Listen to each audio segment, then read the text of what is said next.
Ассалаумалейкум достар, біздер Жаркенттеміз. Китайға өздеріміздің машинамен өтіп, саяхаттық қайту ниетіміз бар еді, бірақ шығынлары көп екен.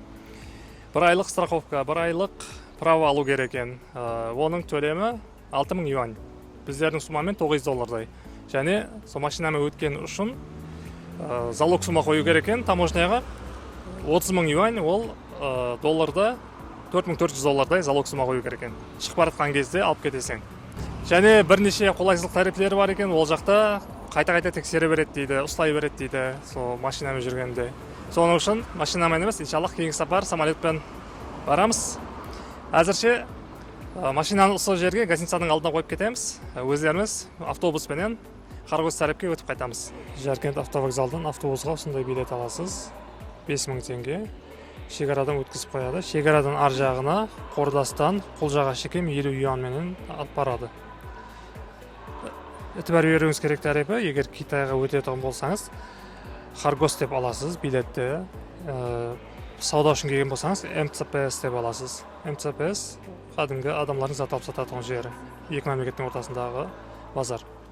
МЦПС-тен Китайға қарай өткізбейді. Қазақстаннан кірсеңіз, обратно Қазақстанға шығасыз, Китайдан кірсеңіз, обратно Китайға шығасыз. Нұр жол деген шекара посттан Китайға өтесіз.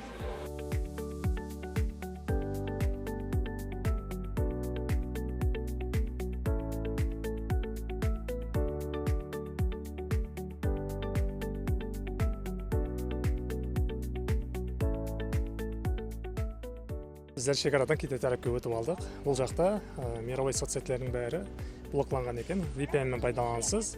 Кейін алдынлары әр мемлекетке барғанда сол жақтың телефон сим-карталарын алып жүретін едік қой. Әзірде eSIM-нан пайдалану жүзі қолай екен. Соның үшін Trip.com содан eSIM алып жүрсеңіз болады.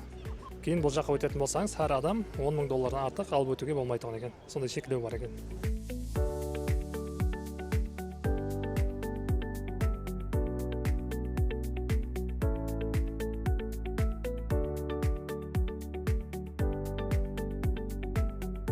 Достар, біздер Құлжаға жетіп алдық. Бұл жер шекарадан 110 км ұзақтықта. Жаңа кеште таксиден түсіп, гостиницаға жайғастық. Құлжаны иншаллах ертең айналып көреміз. Айналып көргеннен кейін бұл жақ туралы бөлек видео даярлаймыз кейінгі видеода.